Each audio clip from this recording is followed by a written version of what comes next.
there is an ongoing conversation with the young people about the African Charter on Governance, Leadership and Good Democracy. What is your stake on that document? Young people are citizens. That's the starting point of Yes. any conversation. So it is not necessary for young people to even beg for space, because citizenship comes with entitlements and rights. Yes. My advice to the young people is that in the absence of vigilance, you may not get what you are entitled to. It's not enough to have a beautiful document. You must have the vigilance to demand. Yes. Even a credit note can only be honored if it is presented. Yes. Therefore, the conversations that I hear among the young people mainly center on their desire to be present in political decision-making forums rather than just to be merely represented. The young people want to upgrade their participation from just being represented to being present. Yes. I think that's a reasonable request.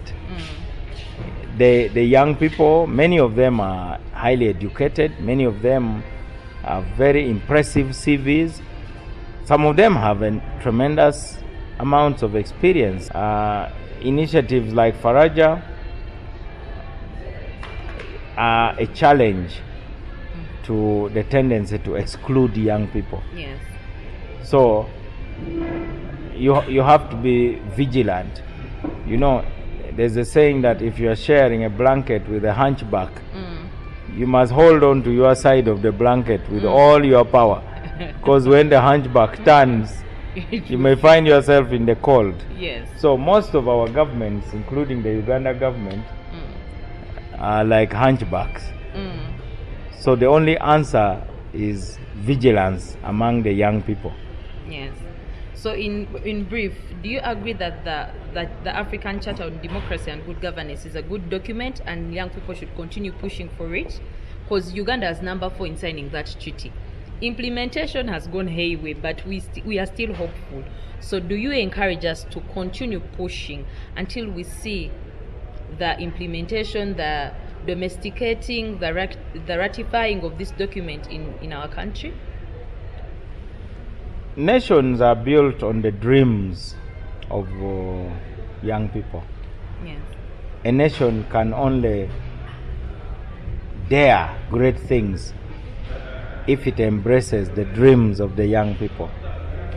The African Charter on Good Governance and Democracy was drafted before most of the young people today were born. Yes. The fact that the young people still hold that document dear is a sign of hope. Therefore, the young people should not stop. The young people should continue pursuing that agenda so that every provision of that charter sees the light of day through laws. But more importantly, it should become the rule rather than the exception. Nowadays, democracy seems to be, in practice, is the exception rather than the rule. Every country has a nice constitution. Every country holds elections, which are like empty rituals. Every country has a parliament. Every country has got multipartyism. But that is merely democracy in form. The Charter elevates democracy to substantive democracy. It is the duty of the young people to demand the substance of democracy rather than merely the form of democracy. And young people should not give up. Young people should continue. As a matter of fact, it should not only be at the level of adult youth. This campaign should go to secondary schools. People in secondary schools should be taught how democracy is practiced. After all, some of the abuses we see in the adult world are already filtering in secondary schools and primary schools. I hear candidates, even for positions as low as class monitor, have to buy sweets to get voted. To me, those are worrying signs. Yeah. So there's a saying that as the twig is bent, so is the tree inclined. If the tender stems of a seedling already are bent, the tree will be bent. Yes. So I encourage the young people to speak to children about democracy in practice. Yes. Then they will be vigilant citizens. That's the only way to ensure that separation of powers, checks and balances, and all the promise of good governance become